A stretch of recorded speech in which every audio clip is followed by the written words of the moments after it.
ఆదికాండము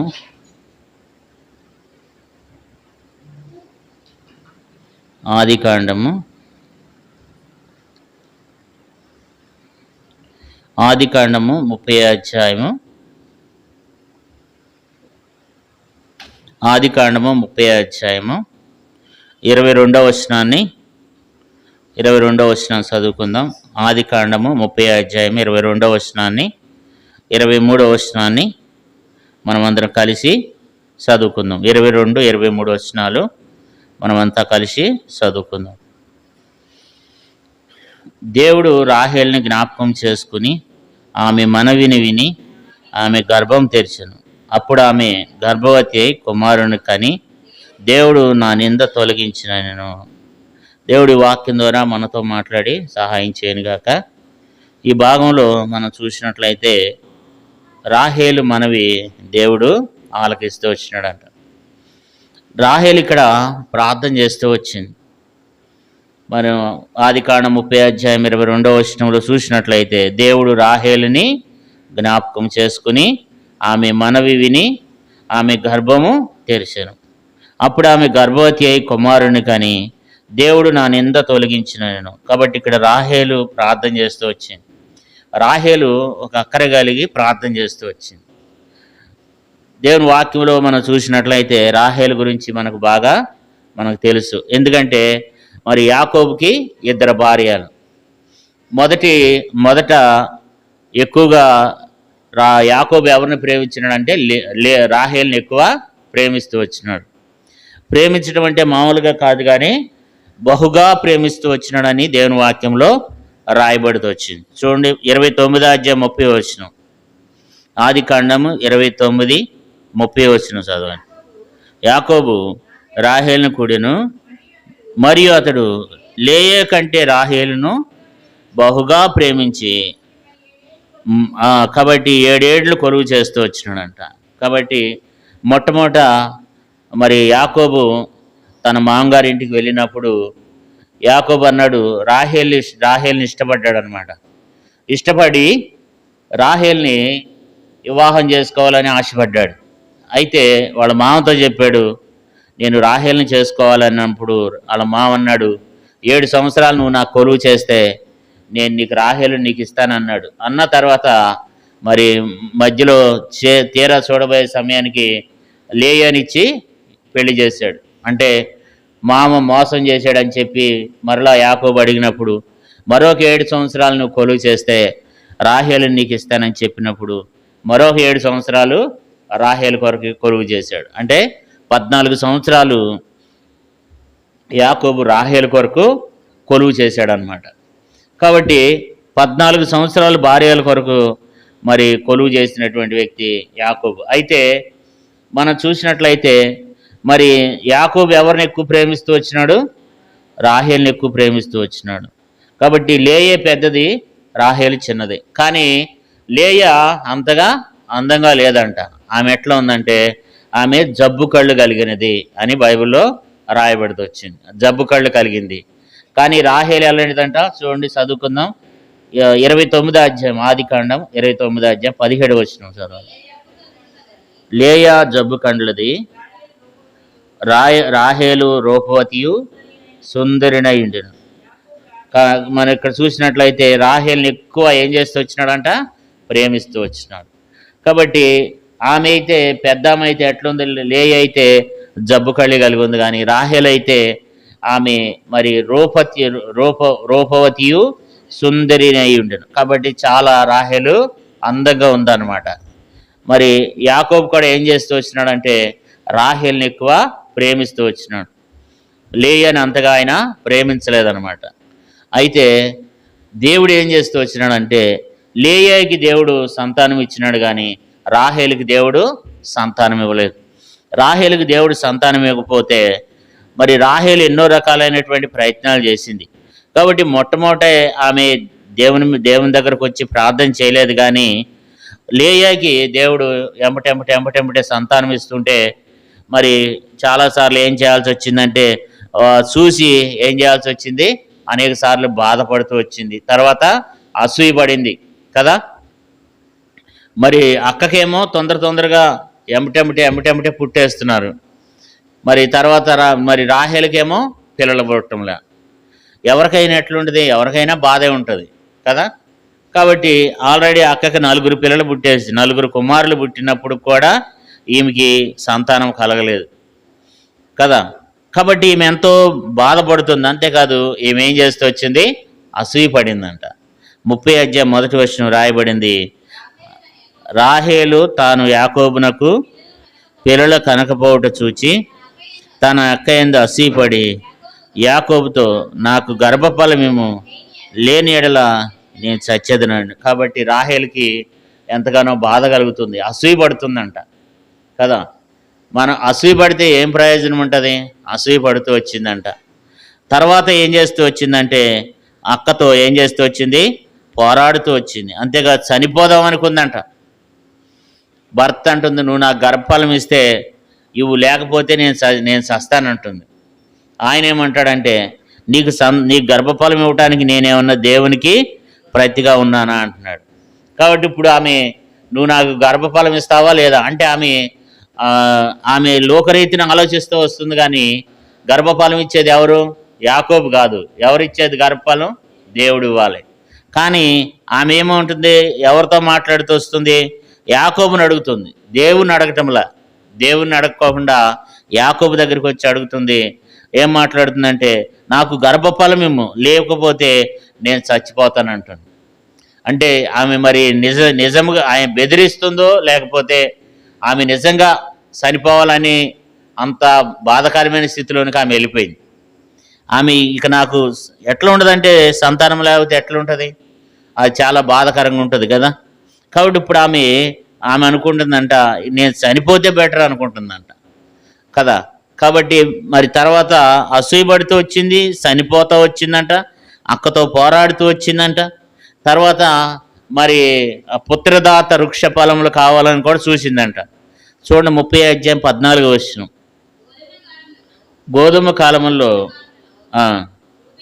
రూబేను వెళ్ళి పొలంలో పుత్రదాత వృక్షపు పండ్లను చూసి తన తల్లి అయిన లేయాకి తెచ్చి ఇచ్చాను. అప్పుడు రాహేలు, నీ కుమారుని పుత్రదాత వృక్షపు పండుల్లో కొన్ని నాకు దయచేయమని లేయా తనగా. ఇక్కడ మనం చూసినట్లయితే ఈ పుత్రదాత వృక్షం అనేది వాళ్ళకొక నమ్మకం అన్నమాట. ఆ పండు తింటే కడుపు పండుద్ది అనేటువంటి ఒక నమ్మకం. పండు తింటే కడుపు పండుద్ది అని చెప్పి ఆమెకు ఒక నమ్మకం అన్నమాట. అంటే అదొక మూఢనమ్మకం అది. అప్పటికీ ఆమె దేవుని దగ్గరికి రావట్లేదు. కానీ ఆమె అప్పటి వరకు కూడా దేవుని దగ్గర ఆమె ప్రార్థన చేసినట్లేదు. కానీ ఆమె ఏం చేస్తూ వచ్చిందంట, ఆ పుత్రదాత వృక్షములు నాకు ఇస్తే, ఆ ఫలాలు నాకు ఇస్తే నాకు కూడా కొన్ని ఇమ్మని చెప్పి అడుగుతూ వచ్చిందనమాట.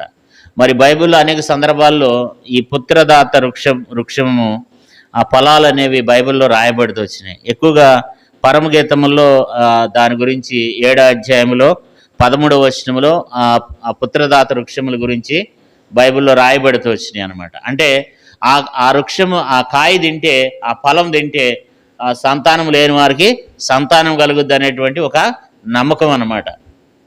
కాబట్టి ఆమె ఏం చేస్తూ వచ్చిందంటే, ఆ నమ్మకంతోనే ఆమె ఏం చేస్తూ వచ్చింది, నాకు కూడా రూబేన్ వెళ్ళి పొలంలోకి వెళ్ళినప్పుడు ఆ పుత్రదాత వృక్షము, ఆ వృక్ష ఫలాలు కొన్ని కనపడినప్పుడు వాటిని తీసుకుని వచ్చినాడంట. ఆ పంటలను కొన్ని తీసుకుని వచ్చి వాళ్ళ అమ్మగారికి ఇచ్చినప్పుడు ఈమె వెళ్ళి అడుగుతుంది వాళ్ళ అక్కని, నాకు కూడా కొన్ని ఆ పుత్రదాత వృక్ష ఫలములు నాకు కూడా కొన్ని ఇమ్మని అడుగుతూ వచ్చింది. కానీ ఆమె ఇవ్వలే. అయితే ఈమె ఆశ ఏంటంటే, అవివన్న తింటే నాకు కడుపు పండుద్దేమో అని చెప్పి ఆమె ఆశ పడుతూ వచ్చింది. కానీ ఆమెకి ఎంతవరకు కూడా ఆమెకి సహాయం దొరకలేదు. లేట్ అయిపోతుంది. మరి అక్కగారికి ఏమో సంతానం కలుగుతున్నారు, కానీ ఈమెకి మాత్రం సంతానం లేదు. మరి అలాంటి పరిస్థితుల్లో ఆమె ఎంతో మరి ఎన్నో రకాలుగా నిరుత్సాహ పరిస్థితికి వచ్చేసింది, ఎంతో ఇబ్బందికర పరిస్థితికి వచ్చేసింది. బాగా తట్టుకోలేకపోతుంది. ఆమెకు అదే టెన్షను, నాకు పిల్లలు లేరు, మా అక్కకు పిల్లలు ఉన్నారు, నాకు పిల్లలు లేరు, మా అక్కకు పిల్లలు ఉన్నారు అని చెప్పి ఆమె ఎంతో టెన్షన్ పడిపోతుంది. కానీ దేవుని దగ్గరికి రావట్లే. అంతేకాదు ఆమెలో కొన్ని చెడ్డ లక్షణాలు కూడా ఉంటాయి. ఎందుకంటే ఆమె దొంగతనం కూడా చేస్తుంది అనమాట. వాళ్ళ నాన్నగారి దగ్గర ఉన్నటువంటి ఆ యొక్క గృహదేవతలను ఏం చేస్తూ వచ్చిందంట? దొంగిలిస్తూ వచ్చిందంట. ఆదికాండం 31:19 ఆ మాట రాయబడుతూ వచ్చింది. అంటే ఆ యొక్క విగ్రహాలను ఏం చేస్తూ వచ్చిందంట? అవి బంగారపియో వెండియో కానీ మొత్తానికి అయితే ఆ విగ్రహాలను దొంగిలిస్తూ వచ్చిందనమాట. వాళ్ళ నాన్నగారు వచ్చి అడిగినప్పుడు అవి ఎక్కడుండి నాకు తెలియదని చెప్తున్నాను. కాబట్టి వాటి మీదనే కూర్చుంది, నేను కడగా ఉన్నాను, నేను లేగలేను అని చెప్తుంది అనమాట. అంటే ఆమె కొన్ని దొంగతనం కూడా ఆమెలో ఉందన్నమాట. అంటే ఇప్పుడు ఆమెలో సరైనటువంటి విధానం చూడటానికి మాత్రం ఎట్లుంది? ఆమె చాలా చక్కగా సౌందర్యంగా ఉంది, కానీ ఆమెలో అనేకమైనటువంటి బలహీనతలు ఆమెలో ఉన్నాయి. మరి ఆ యొక్క విగ్రహాలను ఆశిస్తూ వచ్చింది, ఆ విగ్రహాలను దొంగిలించి తీసుకొచ్చింది అన్నమాట. కాబట్టి ఆమెలో అనేక విషయాలు మరి మనం చూస్తూ వచ్చినాం. ఏమేమి చూస్తూ వచ్చినామంటే ఆమె అసూయ పడుతుంది అనమాట. అసూయ పడితే ఏం ప్రయోజనం ఉంటుంది కదా? చాలాసార్లు మనం కూడా ఎవరైనా పక్కవారు ఒక కారు కొనుక్కున్నారనుకోండి, మనం కూడా ఏం చేస్తుంటాం? అసూయ పడతాం కదా. అరే వాడు కారు కొనుక్కున్నాడు, మనకు లేదంటే కారు వచ్చేస్తుందా? రాదు. అసూయ పడటం ద్వారా మరి మనం ఇంకా దేవునికి దూరం అయిపోతాం, కానీ మనము అసూయ పడటం ద్వారా ఏమీ ప్రయోజనం లేదు. ఇప్పుడు ఆమె అక్క ఏం చేస్తూ వచ్చింది? ఆమె అసూయ పడిందంట. ఆదికాండం 30:1 చూస్తే వాళ్ళ అక్క ఆమె అసూయ పడుతూ వచ్చిందంట కదా. అసూయ అంటే మరి చాలాసార్లు మనం కూడా అంతే, మనం పక్క వాళ్ళని చూసి మనం ఏం చేస్తుంటాం? అసూయ పడుతూ ఉంటాం అనమాట. అసూయ అనేది కూడా అది భయంకరమైనటువంటి పాపం అనమాట. ఆమెలో ఆ అసూయ ఉందన్నమాట. అసూయతో బతుకుతూ వచ్చింది. అంతేకాదు, మామూలుగా ఆమె పోరాడుతూ వచ్చిందనమాట. ఆమె అంటది మరి 8వ వచనంలో 30:8 చూడండి. అప్పుడు రాహేలు దేవుని కృప విషయమై నా అక్కతో పోరాడి గెలిచితిని అనుకుని, కాబట్టి దాసి కుమారులకు కూడా పిల్లలు పుడుతున్నారు. అప్పుడు అనుకుంది, దాసి కుమారులకు పిల్లలు పుట్టినప్పుడు నా అక్కతో నేను పోరాడుతున్నాను, ఎందుకు అక్కతో పోరాటం అంటే అసూయపడుతుంది, అక్కతో పోరాటం చేస్తుంది, చనిపోవాలనుకుంటుందంట. తర్వాత ఏం చేస్తుంది? ఆమె పుత్రదాత వృక్షాలైన అంటే మనము ఒక నాటు వైద్యం దగ్గరికి వెళ్ళి పలానా మందులు తింటే, లేకపోతే పలానా హాస్పిటల్కి వెళ్తే ఇలాంటి సంతానం ఏమైనా కలుగుద్దేమో, ఎంతవరకు ఆ విధానంలో వెళ్ళిపోతుంది. కానీ ఆమె మరి అస్సలు గర్భఫలం ఇచ్చేది దేవుడు, అసలు గర్భాన్ని మూసివేసేది ఆయన, గర్భఫలం ఇచ్చేది ఆయనని ఆమె ఎరుగని స్థితిలో వెళ్ళిపోయి, తర్వాత ఆమె చూసినట్లయితే ఆమె ఏం చేస్తూ వచ్చింది? లేయా పుట్టిన తర్వాత, దీనా పుట్టిన తర్వాత ఏం చేస్తూ వచ్చిందంటే దేవుని దగ్గరికి వెళ్ళి ప్రార్థన చేస్తూ వచ్చింది. దేవుని దగ్గరికి వెళ్ళి ఆదికాండం 30:22 మనం చూసినట్లయితే దేవుడు రాహేల్ని జ్ఞాపకం చేసుకుని ఆమె మనవి విని, దేవుడు రాహేల్ని జ్ఞాపకం చేసుకున్నాడంట, ఆమె మనవి విన్నాడంట, ఆమె గర్భాన్ని దేవుడు తెరిచినాడంట. కాబట్టి ఇన్ని రోజుల నుంచి బాధపడుతూ వచ్చింది, కానీ ఇప్పుడు ఆమె ఏమంటుందంటే 23వ వచనంలో అప్పుడు ఆమె గర్భవతి అయి కుమారుని కని దేవుడు నా నింద తొలగించినాడు. కాబట్టి దేవుడు ఆమె యొక్క నింద తొలగించినాడంట. కానీ దేవుడు లేటుగా ఇచ్చినా సరే దేవుడు ఎలాంటి కుమారుని ఇచ్చినాడు? మంచి కుమారుని ఇచ్చాడు కదా. రాహేలుకి అంతమంది పిల్లలు ఉన్నప్పటికి కూడా వాళ్ళకంటే కూడా శ్రేష్టమైన వాడు యోసేపు కదా. 24వ వచనంలో చూడండి, ఆయన పేరు పెట్టింది. మరియు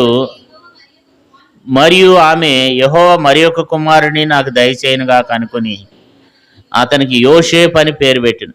కాబట్టి యోసేపు లేటుగా పుట్టినప్పుడు కూడా దేవుడు ఆమెకి ఏం చేస్తూ వచ్చినాడు? మంచి శ్రేష్టమైనటువంటి బహుమానాన్ని దేవుడు ఆమెకి ఇచ్చినాడు అనమాట.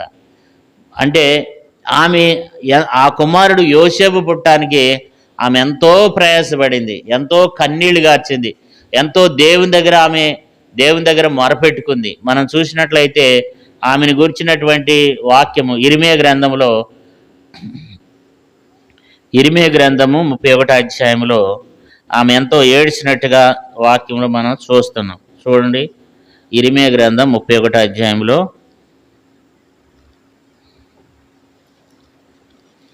ఇర్మీయా గ్రంథం 31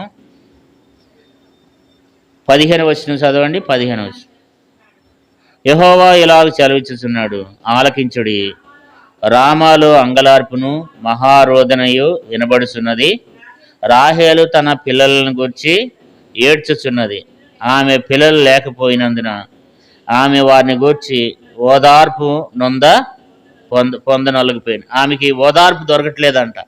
అంటే ఇది ప్రవచనమే. యేసుప్రభువారి గురించి ఆ యొక్క యేసుప్రభువారు పుట్టిన తర్వాత అక్కడ రామాలో కొంతమందిని చిన్నపిల్లలను చంపివేసినప్పుడు అక్కడ జరిగినటువంటి విషయము. కానీ ఈ రాహేలు కూడా ముందుగానే కూడా ఆమె సంతానం కొరకు ఎంతో విలపించినట్లుగా దేవుని వాక్యంలో మనం చదువుకోవచ్చు అనమాట. అంటే ఆమె సంతానము లేక, పిల్లలు లేక ఆమె ఎంతో ఏడుస్తూ వచ్చిందంట. అందుకే ఏం రాయబడుతూ వచ్చిందంటే, మరి రాహేలు తన పిల్లలను గూర్చి ఏడ్చుచున్నది, ఆమె పిల్లలు లేకపోయినందున ఆమె వారిని గూర్చి ఓదార్పు పొందనొల్లకు ఉన్నది. ఓదార్పు పొందలేకపోతుందంట. అంటే అంతగా ఏడుస్తుందంట కదా, అంతగా బాధపడుతుందంట. రాహేలు అంతగా బాధపడింది, పిల్లల కొరకు అంతగా ఏడిచింది అనమాట. అంటే రాహేలుకి అయితే సంతానం లేరు, కానీ సంతానం కొరకు వచ్చింది. కానీ మనము ప్రతి ఒక్కరు ఇక్కడ కూర్చున్న మనకు కూడా ఒక్కొక్కడికి ఒక్కో రకమైనటువంటి సమస్యలు ఉంటాయి, ఒక్కొక్కడికి ఒక్కో రకమైన ఇబ్బందులు ఉంటాయి. అయితే మనం దేవుని దగ్గరికి వచ్చి, ఇప్పుడు ఆ రాహేలు కూడా ఏం చేస్తూ వచ్చింది, చివరికి దేవుని దగ్గరికి వచ్చి ఏడుస్తూ వచ్చింది, దేవుని దగ్గర మొరపెట్టుకుంటూ వచ్చింది. దేవుడు అంటున్నాడు చూడండి, చదువుకున్న 16 వచనం చూడండి. ఇరిమియా గ్రంథం 31 అధ్యాయము, ఇరిమియా గ్రంథం 31 అధ్యాయము 16 వచనం. యెహోవా ఆజ్ఞ ఇచ్చుచున్నాడు, యెహోవా ఈ ఆజ్ఞ ఇచ్చుచున్నాడు, ఏడవక ఓరకునుము, కన్నీళ్లు విడిచిట మానుము, నీ క్రియ సఫలమై జనుల శత్రువులను దేశంలో నుండి తిరిగి వచ్చేదురు, ఇదే యెహోవా. అంటే ఇక్కడ దేవుడు మాట్లాడుతూ వచ్చినాడు. రాహేలుతో అన్నాడు దేవుడు, యెహోవా ఈ ఆజ్ఞ ఇచ్చుచున్నాడు, ఏడవక ఊరుకునుము, కన్నీళ్లు విడిచటం మానుము, నీ క్రియ ఏమైంది, సఫలమైంది. కాబట్టి ఆమె కన్నీళ్లు కారుస్తూ వచ్చింది. అంటే ఒక దినాన కన్నీళ్ళకి, ఇప్పుడు యోసేపు రాహేలు యొక్క కన్నీటికి దేవుడు యోసేపునిచ్చినాడు. ఆమె కన్నీటి యొక్క ప్రతిఫలమే యోసేపు. రాహేలు యొక్క దుఃఖము, రాహేలు యొక్క బాధ, ఆమె యొక్క కన్నీళ్ళు ఎవరు చూస్తూ వచ్చినారు, దేవుడు చూస్తూ వచ్చినాడు. ఆమె నిజంగా దేవుడు ఎవరికైనా ఇస్తాడు, మనం మొరపెట్టాలి దేవునికి, మనం దేవుని అడగాలి, దేవుడు ఖచ్చితంగా ఇస్తాడు. రాహేలుకి ఇష్టమే కాదు, మనకు కూడా ఇస్తాడు. అయితే మనం ఏం చేయాలి, కన్నీళ్ళు విడిచి ఏం చేయాలి, ప్రార్థన చేయాలి, మొరపెట్టాలి. ఆమె కూడా ఏం చేస్తూ వచ్చిందంట, ఏడుస్తూ వచ్చిందంట కదా. ఇరిమియా గ్రంథం 31 అధ్యాయం 15 వచనంలో మరి రాయబడుతూ వచ్చింది. మరి ఆమె ఏం చేస్తూ వచ్చిందంట, రోదనదనియు వినబడుతున్నది. రాహేలు తన పిల్లలను గురించి ఏం చేస్తూ వచ్చిందంట, ఏడుస్తూ వచ్చిందంట. పిల్లలు లేరు ప్రభా, పిల్లలు లేరు ప్రభా అంటే ఆమె ఏడుస్తూ వచ్చింది. ఆమె మనవి దేవుడు విన్నాడు. అందుకని 16 వచనములు ఏమంటున్నాడంటే, ఏడవక ఊరుకునుము, కన్నీళ్ళు విడుట ఏం చెయ్యి, మానము, నీ క్రియ ఏమైంది, సఫలమైంది. దేవుడు ఆమెకి 2 కుమారుల్ని ఇచ్చినాడు. ఆమె తర్వాత రెండో కుమారుడిని చనిపోయిన తర్వాత, రెండో కుమారుడు పుట్టిన తర్వాత ఆమె చనిపోయింది. కానీ దేవుడు ఆమె అక్కడితో, ఆమె ఆవిష అక్కడ ముగించబడింది. కానీ ఆమె ఇద్దరైనా సరే దేవుడు వారిని ఆశీర్వదిస్తూ వచ్చినాడు. యోసేపుని, ముఖ్యంగా యోసేపుని ఇలువైనటువంటి, అంటే మనం కన్నీళ్ళకి దేవుడు ఖచ్చితంగా ఒక దినాన ఇలువైనటువంటిది ఒక మంచి జవాబు ఇస్తాడనమాట. మనం ప్రార్థన చేయాలి. అయితే మొదట్లో ఏం చేసింది, ఫస్ట్లో అసూయ పడుతూ వచ్చింది కదా. మనం ప్రార్థన చేయకుండా మనం ఎంత అసూయ పడితే ఏం ప్రయోజనం ఉంటుంది, వాళ్ళ మీద వీళ్ళ మీద పడి ఏడిస్తే ఏమైనా ప్రయోజనం ఉంటుందా? అక్క మీద పడి ఏడిసింది కదా. కాబట్టి ఎవరి మీద పడి ఏడవాలి, మనం దేవుని దగ్గరకు వచ్చి ఆడవాలి, దేవుని దగ్గర మొరపెట్టుకోవాలి, దేవుని దగ్గర మనం కన్నీళ్లు కార్చాలి. ఏమని కన్నీళ్లు కారుస్తూ వచ్చింది ఆమె, ప్రభా నాకు పిల్లలు లేరు, నాకు పిల్లలు లేరు, నాకు సంతానం లేరు ప్రభా, నాకు సంతానం లేరు అని చెప్పి ఆమె ఎంతగానో ఏడుస్తూ వచ్చిందంట. దేవుడు ఆ మనవి విన్నాడు అనమాట. ఆ మనవిని దేవుడే అంటున్నాడు 16 వచనంలో. మరి దేవుడు ఆజ్ఞిస్తూ వచ్చినాడంట, ఏడవక ఊరుకునుము, నీ కన్నీళ్ళు విడిచిట మానుము, నీ క్రియ సఫలమైంది. కాబట్టి నీ క్రియ సఫలమైంది, దేవుడు నీ ప్రార్థన విన్నాడు. అంటే దేవుడు ఆమె ఎడల ఒక గొప్ప కార్యాన్ని చేస్తూ వచ్చినాడు. అందుకని ఆదికాండం 30 అధ్యాయం 22 వచనం చూడండి. ఆదికాండం 32:22, 31 అధ్యాయం ఆదికాండం 30 అధ్యాయం ఆదికాండం 22 వచనం. దేవుడు రాహేలును జ్ఞాపకం చేసుకుని ఆమె మనవి విని ఆమె గర్భం తెరిచెను.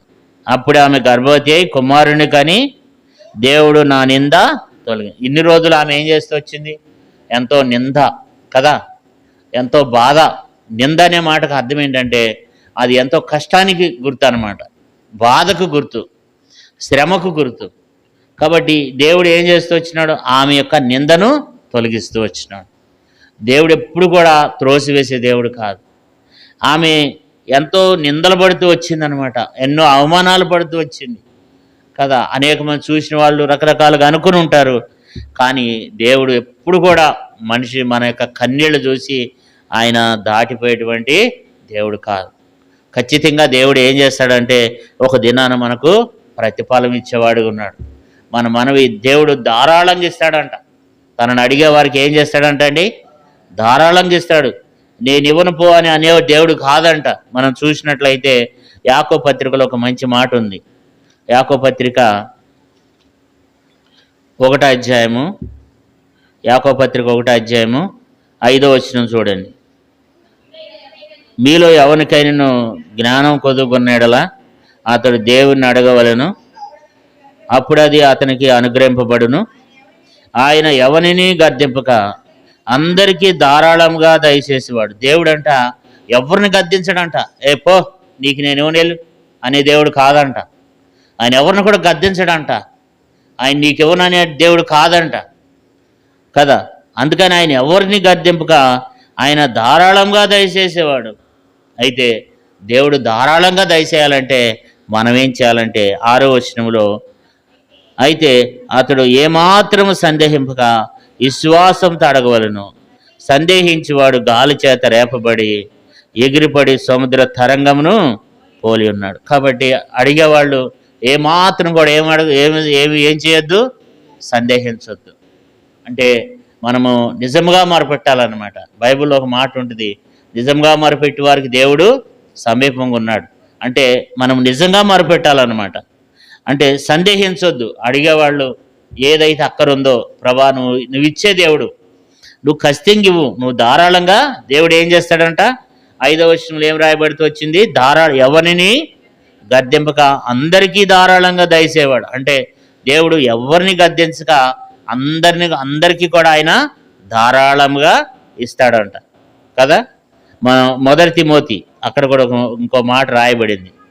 1 తిమోతి 6వ అధ్యాయము, తిమోతికి రాసిన మొదటి పత్రిక 6వ అధ్యాయము 17వ వచనం చూడండి. 17వ వచనం చదువుకుంది.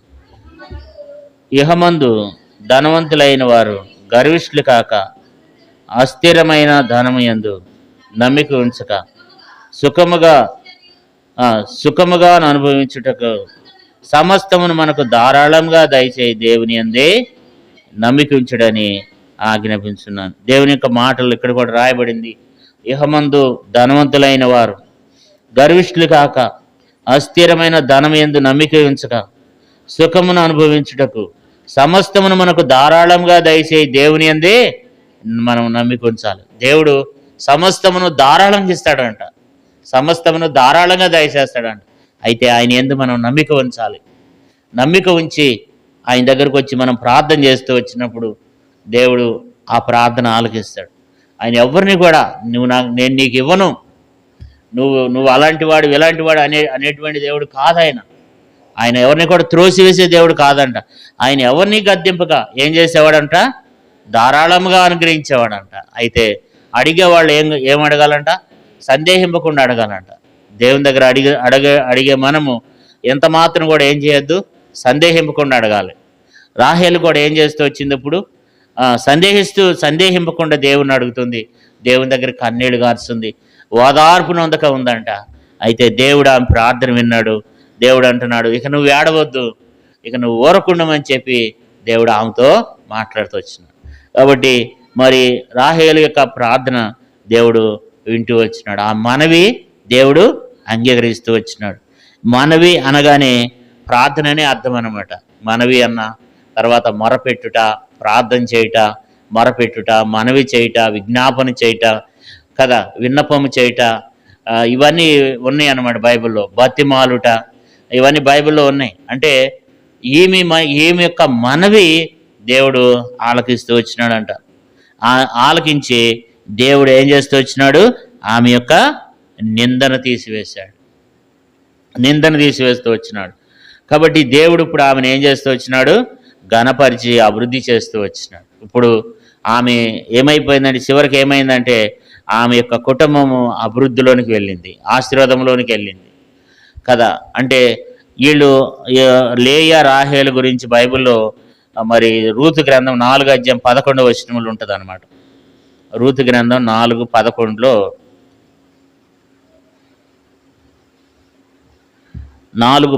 చదవండి. రూతు గ్రంథం 4:11 చదవండి.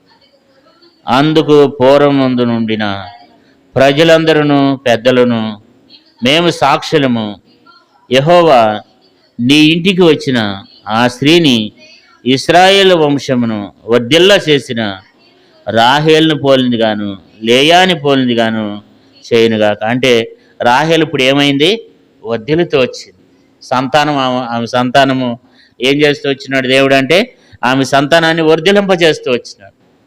ఆమె సంతానాన్ని దేవుడు ఆశీర్వదిస్తూ వచ్చినాడు అనమాట. వర్ధిల్ల చేస్తూ వచ్చినారంట. వంశమును, ఇశ్రాయేలు వంశమును వీళ్ళు ఏం చేస్తూ వచ్చినారంట? వర్ధిల్ల చేస్తూ వచ్చినారంట. అంటే మరి ఆమెని దేవుడు ఆశీర్వదిస్తూ వచ్చినాడు, ఆమె సంతానాన్ని దేవుడు వర్ధిల్ల చేస్తూ వచ్చినాడు, ఆ వంశమును అభివృద్ధి చేస్తూ వచ్చినారు వీళ్ళిద్దరూ కదా. లేయా రాహేలు ఇద్దరు కూడా చాలా ఆశీర్వాదకరమైనటువంటి వాళ్ళు, చాలా ప్రార్థన పరులు వాళ్ళు. వాళ్ళు ఏం చేస్తూ వచ్చినారంటే వాళ్ళు ఆ వంశమును వర్ధిల్ల చేస్తూ వచ్చినారంట. అంటే మరి కొంతమంది వంశం ఏమైపోద్ది చెప్పండి? అక్కడితో ఆగిపోద్ది. ఎందుకని? కొంతమందికి అందరు ఆడపిల్లలు పుట్టారనుకోండి, ఇంకా వాళ్ళ వంశం అక్కడితో ఉండదు.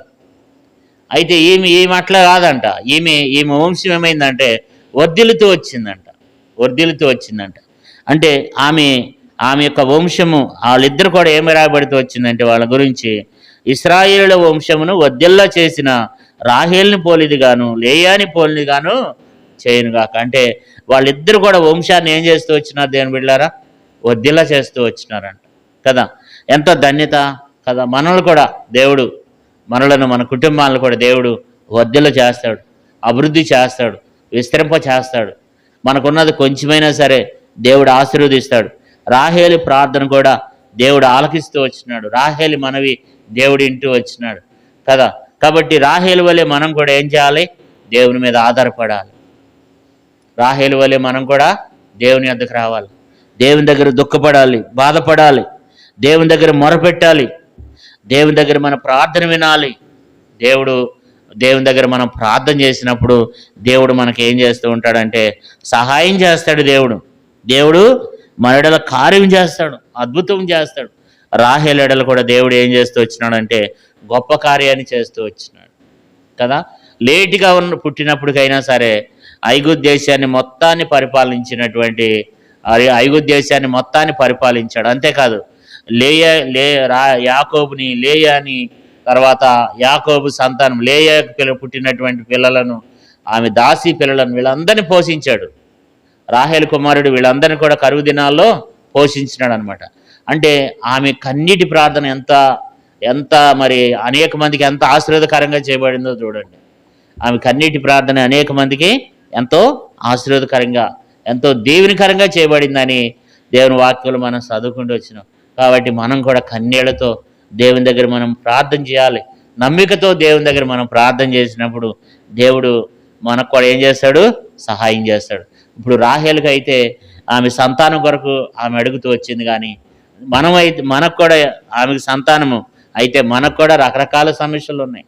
ఒక సంతానమే కాదు, కొంతమంది అప్పులతో బాధలు పడే వాళ్ళు ఉంటారు, అనారోగ్యాలతో బాధపడే వాళ్ళు ఉంటారు, ఇబ్బందులతో బాధపడే వాళ్ళు ఉంటారు, రకరకాల సమస్యలతో బాధపడే వాళ్ళు ఉంటారు. ఈ సమస్యలన్నిటి నుంచి, ఈ బాధలన్నిటి నుంచి, ఈ కష్టాలన్నిటి నుంచి కూడా దేవుడు మనల్ని ఏం చేస్తాడు? కాపాడుతాడు, రక్షిస్తాడు. ఈ బాధల నుంచి దేవుడు విడిపించే దేవుడు. మనం కూడా మరి రాత్రికాల సమయంలో సంఘ ప్రార్థనలో మనం మొరపెడదాం, ప్రార్థన చేద్దాం. రాహేలు వలె మనం కూడా దేవుని దగ్గర వేడుద్దాం. రాహేలు వలె మనం కూడా మొరపెట్టుకుందాం. దేవుడు ఖచ్చితంగా తన ఆలయంలో దేవుడు ఆలకిస్తాడు. దేవుడు మన చేతి పనులు, మన కష్టజీతాలను దేవుడు ఆశీర్వదిస్తాడు. ఒకవేళ మనకు అభివృద్ధి లేకపోతే, ప్రభా నా కష్టజీతంలో నేను కష్టపడుతున్నాను కానీ నాకు అభివృద్ధి లేదు, కాబట్టి మనం దేవుని దగ్గర మనం మొరపెట్టుకోవాలి. మన దగ్గర ఉన్నది కొంచెమైనా సరే దేవుడు ఏం చేస్తాడు? అభివృద్ధి చేస్తాడు ఆయన. కాబట్టి మన దగ్గర ఉన్నది కొంచెమైనా, అది ఎంత బలహీనమైంది అయినప్పటికీ మనం దేవుణ్ణి అడగాలి. దేవుని దగ్గర మనం కన్నీళ్లు గార్చినప్పుడు దేవుడు, రాహేలు ఎలాంటి కన్నీరు గార్చిందంట? ఓదార్పు నొందక పోయిందంట. అంటే దేవుడే స్వయంగా మాట్లాడుతూ వచ్చినాడు, నీ క్రియ సఫలమైనదే కదా. దేవుడు మరి ఈ రాత్రికాల సమయంలో కూడా ఇక్కడ కూడి ఉన్న మనందరి క్రియ, నీ క్రియ సఫలం చేస్తాడు దేవుడు. దేవుడు నా క్రియ సఫలం చేస్తాడు. దేవుడు మనల్ని చూస్తూ ఊరుకోడు, మన ప్రార్థన వింటాడు. ప్రార్థనకు ఒక దినాన, రాహేలు చేసిన ప్రార్థనకు ఒక దినాన అద్భుతమైనటువంటి దీవెన వచ్చింది, అద్భుతమైనటువంటి ఆశీర్వాదం వచ్చింది. కాబట్టి మన ప్రార్థన కూడా కష్టం వెనకాల ఎప్పుడు కూడా ఆశీర్వాదం దాచబడి ఉంటుంది అన్నమాట. ఒక అవమానం వెనకాల ఎప్పుడు కూడా ఒక సంతోషం ఉంటుంది. ఎప్పుడు బాధలే, ఎప్పుడు ఇబ్బందులే అని అనుకోవద్దు. కష్టం వెనకాల కూడా ఎంతో సంతోషం ఉంటుంది అనమాట. ఒక శ్రమ వచ్చిందంటే ఆ శ్రమ వెనకాల గొప్ప ఆశీర్వాదం ఉంటుంది, గొప్ప దీవెన ఉంటుంది కదా.